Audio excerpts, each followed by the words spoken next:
Cricket जगत आसला एक बड़ खबर 172 अटकिला श्रीलंका फाइनाल रे भारत एशिया कप 2023 रे प्रथम टीम भाव सीधा सड़क फाइनाल रे प्रवेश करिछि भारत।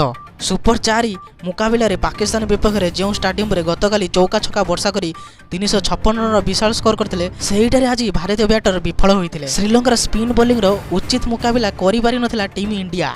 दुर्नीत वेला लागे एवं चरित अश्रीलंका घातक स्पिन बॉलिंग रो मुकाबिला करि न पारि 49 ओवर रे केवल 213 रन रे ऑल आउट होइथिला भारत। तेबे 214 रन रो पीछा करिया जाई श्रीलंका 172 रन रे समस्त विकेट को हराइछि। फल रे भारत प्रथम टीम भाबे एशिया कप 2023 रे फाइनल रे प्रवेश करिछि। टॉस जीति प्रथम बैटिंग करथिबा भारत को भल आरंभ देइथिले अधिनायक रोहित शर्मा और सुमन गिल। दुई बैटर निजर चिरचरित शैली रे बैटिंग आरंभ करथिले। विशेषकर अधिनायक रोहित शर्मा द्रुत गति में बैटिंग करथिले। दलीय स्कोर 80 रन रे सुमन गिल 19 रन करी प्रथमे आउट होइथिले। हेले एहा परे तुरंत दलीय स्कोर 90 और 91 होइथिया बेले विराट कोहली और रोहित शर्मा मध्य आउट हो जाइथिले। कोहली मात्र 3 रन करथिया बेले 48 बॉल 7टी चौका और 2टी छक्का सह 53 रन करथिले रोहित। एहा परे परिस्थिति को संभाली ईशान किशन और केएल राहुल बैटिंग करथिले। उभय यथाक्रमे 33 और 39 रन करी आउट हेबा परे भारतर बैटिंग विपर्जय आरंभ होइथिला। अन्य मानक मध्य केवल अक्षर पटेल 26 रन संग्रह करिबारे सक्षम होइथिले। हेले अन्य केही 2-1 स्कोर करिबारे मध्य सफल होई नथिले।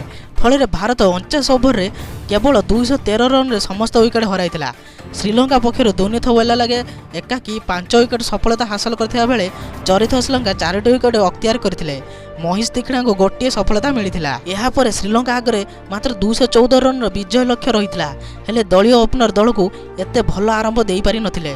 प्रथम निशंका केवल 6 रन करथिबा बेले बुमरा को प्रथम शिकार पालटिथिले। एहा परे तुरंत करुणारत्न को सिराज आउट कर देथिले। तो एही भली भाबरे श्रीलंकार बैटिंग विपर्जय घटी चलिला और सेमाने आउट होई चलिले एवं समस्त विकेट गड़ी गला। तो एही भली भाबरे भारतर विजय हैला आ भारत फाइनल रे पहुंची गला। तो यही भली क्रिकेट अपडेट पाइबा आम चैनल को सब्सक्राइब और फॉलो कर दियंतु, कारण यही भली प्रकार वीडियो आपण माने एही चैनल ही देखिया पाइबे।